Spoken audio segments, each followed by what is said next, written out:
உங்கள் வீட்டில் current bill அதிகமாக வருதா? வர மாதிரி உங்களுக்கு ஒரு சந்தேகம் இருக்கா? வணக்கம், நான் தான் உங்கள் எலக்ட்ரிஷியன் ஜெயக்குமார், கடம்பத்தூர்.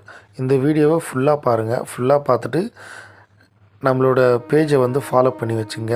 ஏன்னா இன்றைக்கி யூஸ் ஆகலைனாலும் ஒரு நாள் கண்டிப்பாக யூஸ் ஆகும்.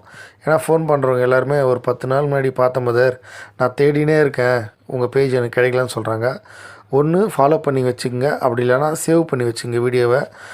இந்த வீடியோவில் நம்ம என்ன பார்க்க போகிறோன்னா, இந்த கிராஷ் செக் பண்ணுவோம். நாங்கள் ஒரு வீட்டில் ஈபி பில் அதிகமாகச்சுன்னா நான் போயிட்டு என்ன பண்ணுறேன்னா, கிராஷ் செக், அதாவது அவங்க யூஸ் பண்ணுற பொருளை 1 by 1 போட்டு ஒரு நாளைக்கு எவ்வளோ யூனிட் யூஸ் பண்ணுறாங்க, மோட்ரு, அப்புறம் இன்வெர்ட்டர்லேருந்து A to Z அவங்க வீட்டில் என்னென்ன இருக்கோ எல்லாத்தையும் போட்டு பார்ப்போம். போட்டு பார்த்துட்டு ஒரு நாளைக்கு எவ்வளோ யூனிட் யூஸ் பண்ணுறாங்க, அது அப்படியே 60 நாளைக்கு எவ்வளோ ஆகுது அப்படி சொல்லிட்டு கிராஷ் செக் பண்ணுவோம். அதாவது ட்ரபிள் ஷூட் சொல்கிறாங்களே, அந்த மாதிரி செக் பண்ணிவிட்டு இது கரெக்டாக இருக்கா இல்லை கரெக்டாக இல்லாமல் அதிகமாக எடுக்குதான்னு பார்ப்போம். அப்படி அதிகமாக எடுக்க சொல்ல என்ன பார்ப்போன்னா, 1 by 1 பொருளாக செக் பண்ண சொல்ல தான் ஒரு ஹீட்ரோ இல்லை ஒரு ஏசியோ எத்தனை வாட்ஸ் எடுக்குதுன்னு செக் பண்ணுவோம். அதாவது ஆம்ஸ் இருக்குல்ல, அந்த ஆம்ஸை செக் பண்ணுவோம். அந்த மாதிரி தான் நம்ம கண்டுபிடிச்சி கொடுத்துன்னு இருக்கோம்.